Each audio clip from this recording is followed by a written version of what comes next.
Hello everyone, peace of Christ to all. Before we start our video, I'm going to remind people that please copy my videos, download them and post them everywhere. I have no problem with you guys posting my videos everywhere as long as you don't claim to be me. Alright? So feel free, download all the videos I'm making. I'm not really interested of having a big number of subscribers as much I am interested in spreading the truth. So please spread the truth, and the truth will set everyone free. I am not doing my work for my glory. I'm doing it for the glory of the truth, and the truth is our Lord the Messiah. So copy my videos, post in wherever you want, download them, and post on YouTube, Facebook. It doesn't matter where. This is your business. But just don't claim to be you who is talking there, and don't change. Anyway, so now we will talk about one more Abdul to go.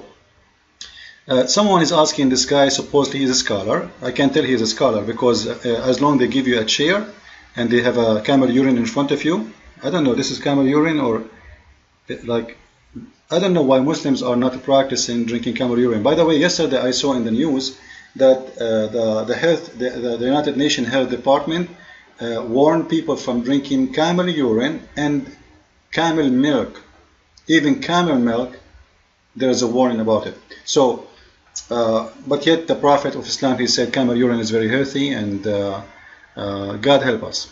So if you want to have a kidney failure, if you want to have a poison in your blood, drink what the Prophet of Islam, he said. Now in this verse here, someone is asking, can you explain to us the chapter of Isra, verse number 73? Chapter of Isra is chapter number 17. By order of making the book, not order of revelation. As you know, Quran today is not the same way as given to Muhammad by order. The order of revelation, as Muhammad claimed, is different. However, let us hear the interpretation or the explanation of this verse, and then we will go and see why Islam cannot be from God, based on what they will say. Allah Azza wa Jal will not be a nasir for you, will not give you the support. Let me go from the beginning actually, so we can hear better. Jazakallah khair. There are a few ayat on this around this point which says وَإِنْ كَادُوا لَيَفْتِنُونَكَ عَنْ بَعْضِ الَّذِي أَوْحَيْنَا إِلَيْكَ. They almost pushed you away. يَفْتِنُونَك means they almost, remember this is a translation, not my translation. Almost they pushed you away from Islam. Almost. So almost mean almost. Almost it means like maybe 1 centimeter more and you are out of Islam. This is mean Muhammad was under the influence of those who they are around him, and almost he is out of Islam. Remember that. They push you away from what we have revealed to you, or part of it. From what we revealed to you or part of it. So either way, by the way, if he pushed away from part of it or all of it, it's the same, because in Islam either you take it all or you reject it all. So Muhammad almost became not a Muslim. However, Muhammad is not a Muslim anyway, because Muhammad, he have a doubt of his belief. He don't believe he's a prophet, and the Quran says so. This is the chapter 10 verse number 94, and the verse saying clearly that Muhammad, he's questioning his faith. He's questioning if he is even a prophet. So if you are in doubt, O Muhammad, about which we revealed to you, then ask those who have been reading the scriptures before you, which mean the Christian and the Jews. If you think about this carefully, you need to ask yourself a few questions if you are a Muslim, and a few questions if you are a Christian too. Why Muhammad is in doubt of what is revealed to him? What is the problem? It's not convincing? How come Muhammad, an angel appeared to him, squeezed him 3 times? And this verse, by the way, this is chapter 49 by order of revelation, not by like some they say it's 50, some they say it's 49. However, in the Quran today it's chapter 10, but by revelation it's chapter number 49 or 50. So after 49 or 50 chapters, Muhammad he is not sure he is a prophet. And then Allah says to him, if you are not sure you are a prophet, go and ask those who read the scriptures before thee. Who are they? Those are the Christians and the Jews. And all of us, we know that Christians and Jews, they rejected Muhammad for that. They gave him his opinion already. They said to him, you are a false prophet. And actually this is a contradiction for a different verse in the Quran where Allah He says that the Christian and the Jews, they will not be happy with you unless you accept their belief. So it's a very full of contradictions, stupid book. However, how Muhammad here, he is in doubt of his belief, and he is already delivered 49 chapters to us. How come he is not sure he is a prophet and he delivered to us 49 chapters, not verse? And then this guy, he says to us in the video that almost the disbelievers made Muhammad disbelieve. Well, Muhammad already don't believe. Because if Muhammad is a believer, he will not have a doubt about what he believes in. This is not what a faithful man he will do.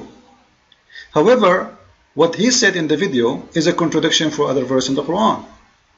Before that, this is the verse he recited for us, chapter 17, verse number 73. And they are always, almost, they were able to success to tempt you to go out of Islam. This is what he said. And if you accept what they are saying to you, for sure they will take you as a friend, which is very false, by the way, because for me, I don't have a problem really with take anyone as a friend, even if he's an atheist, as long as he don't believe in something evil to do to a friend. Friendship, if you respect that, he is a loyal, he will not do something from my back, then he can be my friend, because what a friend is about being loyal to each other. However, in Islam, Muslims are only loyal to Muslims and to Islam, not to non-Muslims, and we know that. Therefore, we reject a Muslim to say to us that you are a friend, because we know he's lying to us, as chapter 5 verse 51 saying, as chapter 3 verse 28 saying, as chapter 9 verse 23 saying, and many other verses.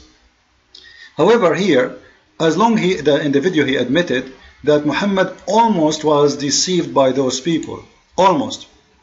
All right. Then we need to ask ourselves how this happened. Almost he was deceived. And remember, Muhammad already been deceived actually, according to the Quran, because he received verses from the Quran. He received verses from the Quran. What this verse is here saying, that almost he became out of Islam, which means 99% almost not a Muslim. Then suddenly he switched and he decided not to do that. But then we see a verse in the Quran saying, in chapter 5 verse number 67, O messenger, announce that which has been revealed to you from your Lord, and if you don't, then you have not conveyed his message. Well, this is funny, this is stupid. If you did not convey it, so we know that. Anyway, and Allah will protect you from people. So here, if you ask any Muslim here the word Ya'sumuka, what that word mean? He will say, it's mean Allah will protect you only about Islam, only about the religion, which means you will never make a mistake when it's come to religion. You will never make a mistake when it's come to Allah revelation. You will never make a mistake when you make Allah. Because remember, Muhammad, the Quran says, whatever the Prophet he give you, you take it. Whatever he asks you to forbid, you forbid. So you are protected from Allah, so you will not make an error or a mistake by making something forbidden or allowed, or making a law, or even preaching the word of God, or even saying it or reciting it. However, we know that Muhammad he received satanic verses, which mean this one is false. But Muslims, they can say, well, here the protection is only from people, not from Satan. Then we will let it go. However, he just admitted that the people already, almost Muhammad, he became not a Muslim.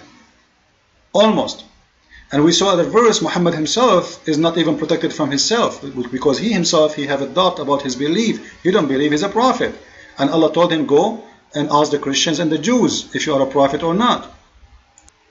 As we saw in this verse here, if you are in doubt, Muhammad, go and ask the Christian and the Jews. And we know what the opinion of the Christian and the Jews. However, that will lead us to a bigger problem. What is the problem? If we go to chapter 66, verse number 1, we will see a big problem here. Muhammad, he making a law which is not approved by Allah.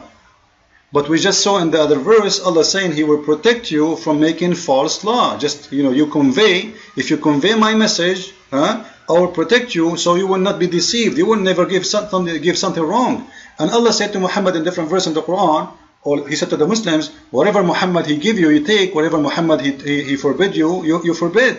And now Allah here, we will see that Allah making a verse for Muhammad saying, oh Muhammad, why you forbid yourself what is made lawful for you? So here Allah is saying that Muhammad was very wrong in this, and he should not do that, and this is haram.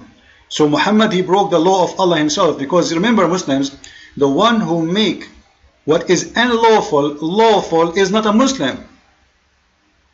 The one who make what is unlawful lawful isn't a Muslim, and the one who make what is unlawful lawful is the same as like if I make it if it's lawful I make it unlawful. It's not this is not Islam. I'm corrupting Islam. I'm corrupting the teaching of Allah. So actually what happened here, because some people will ask themselves, why Allah is saying that if Islam is false?